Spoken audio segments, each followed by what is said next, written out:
En el presente video comenzaremos a estudiar el pensamiento de David Hume. ¿Quién es David Hume? Primero vamos a decir qué hizo durante su día. Les cuento que Hume estudió filosofía, fue un gran filósofo, así como también historiador, y como si esto fuera poco, estudió economía.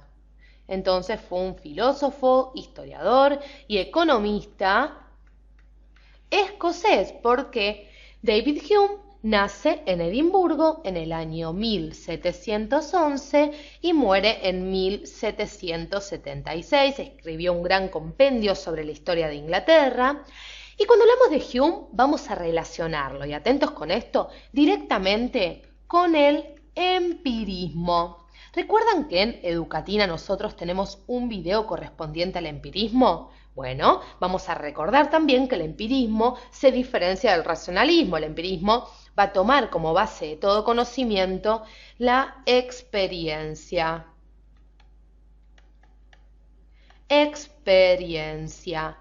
Ahora bien, cuando hablamos de empirismo, por supuesto, invitamos a que vean dicho video, porque el pensamiento de Hume está estrechamente relacionado con el empirismo inglés. Por ende, vamos a ver qué nos propone Hume dentro de su teoría del conocimiento, teoría que es muy, muy importante. Como filósofo empirista, entonces, vamos a hacer un espacio, vamos a dejar de lado a nuestro amigo Hume. Hume sostiene que todo conocimiento, en última instancia, nace de la experiencia. Entonces, el conocimiento nace para Hume de la experiencia. Nace entonces de la experiencia. Los invito a que ustedes vayan tomando nota para ir de forma ordenada, por supuesto. Ahora bien, Hume parte por analizar entonces la experiencia misma, es decir, los hechos de la propia experiencia. Por ejemplo, los hechos psíquicos tal como los entendemos hoy en día. Pero Hume a estos hechos de la experiencia, hechos entonces de la experiencia, los va a llamar ni más ni menos que percepciones. Percepciones del espíritu.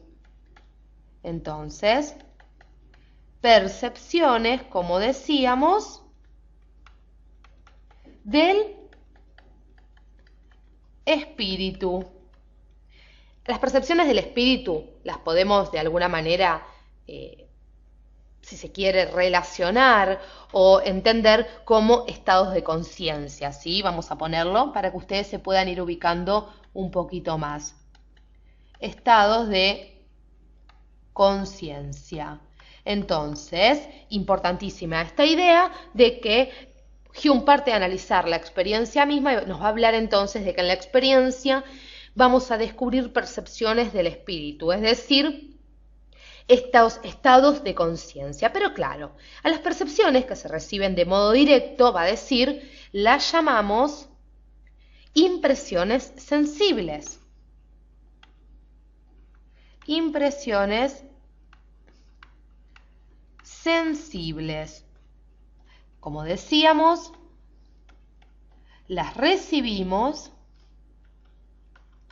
de modo directo. Como ustedes se pueden imaginar, las recibimos de modo directo a estas impresiones sensibles. Vamos a hacer un espacio porque son ni más ni menos que producto de nuestros sentidos. Es decir, cuando hablamos de sentidos, hablamos de tacto, por ejemplo, gusto, oído. Entonces, las impresiones sensibles nos vienen de forma directa, las percibimos, las recibimos de forma directa, es decir, están referidas al mundo exterior, a la forma en cómo nosotros conocemos las cosas, los objetos del mundo exterior.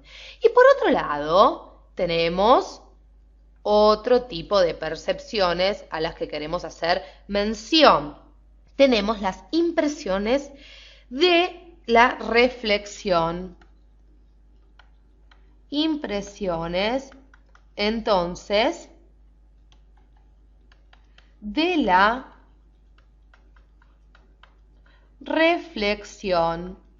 Vamos a anotarlo. Ustedes pueden, como decimos, ir tomando nota. Cuando hablamos de impresiones de la reflexión, queremos decir las de nuestra propia interioridad. Por ejemplo, el estado de alegría o tristeza.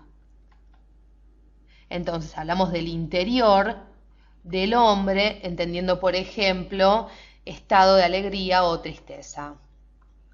Vamos a poner el estado de alegría, que es mucho más simpático para poner. Pero sigamos, tenemos entonces impresiones sensibles, impresiones de la reflexión. Las impresiones sensibles de alguna manera nos vienen del mundo exterior, las impresiones de la reflexión son producto de la reflexión sobre aquellas percepciones, aquellas impresiones sensibles, por supuesto, y tienen que ver con un estado de alegría, con un estado de interioridad, no con un estado de alegría siempre, un estado de tristeza, un estado de dolor, de congoja, ¿sí? Dependiendo qué produzcan en nosotros. Vamos a conservar estos dos tipos de impresiones, porque estas impresiones o representaciones originarias se diferencian de las, y ahora sí, vamos a ponerlo porque es muy interesante, de lo que son las percepciones derivadas. Percepciones, vamos a ponerlo bien grande, derivadas. ¿Por qué se diferencian de las percepciones derivadas de las otras? ¿Por qué?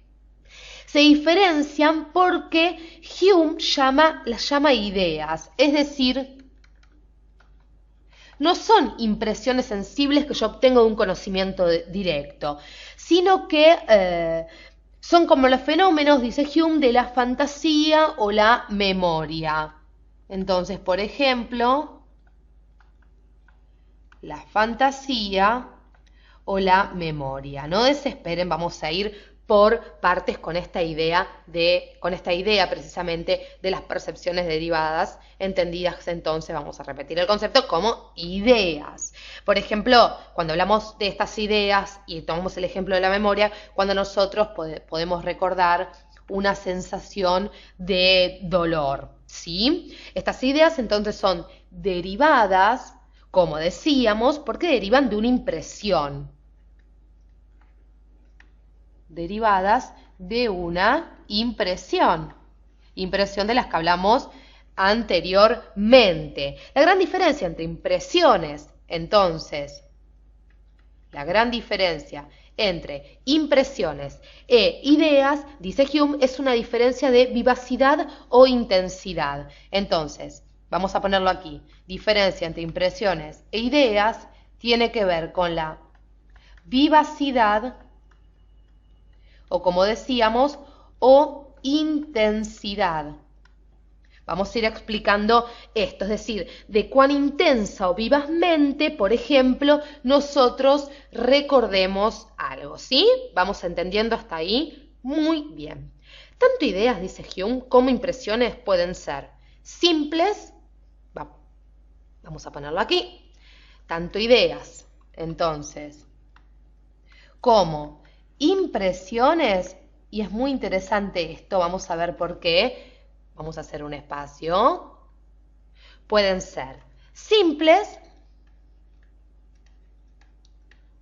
o también pueden ser complejas. Por ejemplo, yo puedo tener una idea simple, una percepción simple, por ejemplo, el concepto de rojo, una fruta, y con complejo me estoy refiriendo, si junto todo esto, a, por ejemplo, manzana. Es decir, el espíritu humano se guía por las leyes de asociación de las ideas, asocia todas nuestras ideas y así va a formar ideas más complejas. De la idea de rojo y de la idea de fruta va a formar así la idea de manzana, que vendría a ser una idea entonces compleja, ¿sí? Vamos entonces entendiendo un poquito estas ideas que son o que provienen por las leyes, como decíamos, de asociación que hace ni más ni menos que nuestra mente al momento de ordenar las ideas y de formular conceptos. Y cuando hablamos de las leyes de asociación vamos a encontrar tres. Tenemos para Hume la asociación por semejanza. Tenemos a su vez la asociación, como decíamos, por contigüidad en el tiempo.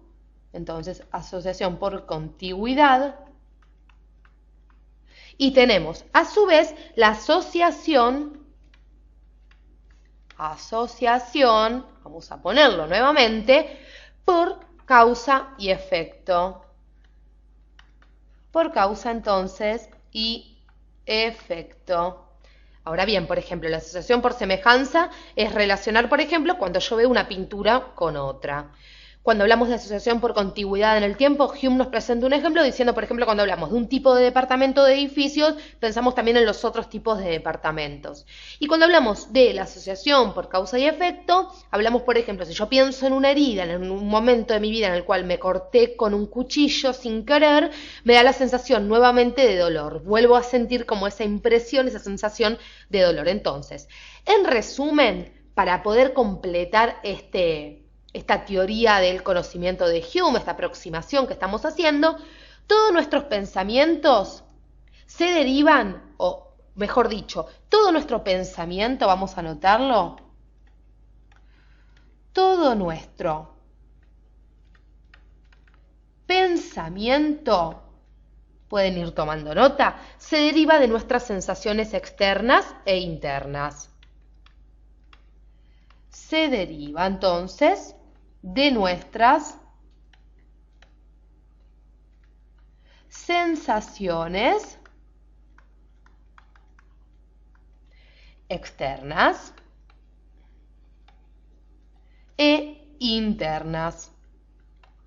Pero vamos a repasar un poquito más, porque además todas nuestras ideas o percepciones más débiles son copias de nuestras impresiones o percepciones más vivaces, dice Hume. Y además, les quiero agregar que todas las ideas complejas se derivan de las percepciones más simples. Todo, entonces, todas las ideas complejas se derivan de las percepciones más simples. Se derivan, entonces, de las percepciones, como decíamos, vamos a hacer un último espacio en nuestra pantalla, de las percepciones más simples. Por último, también les quiero agregar que todas las ideas, o mejor dicho, una idea es válida en tanto concuerda con la impresión. Entonces, la idea debe concordar con la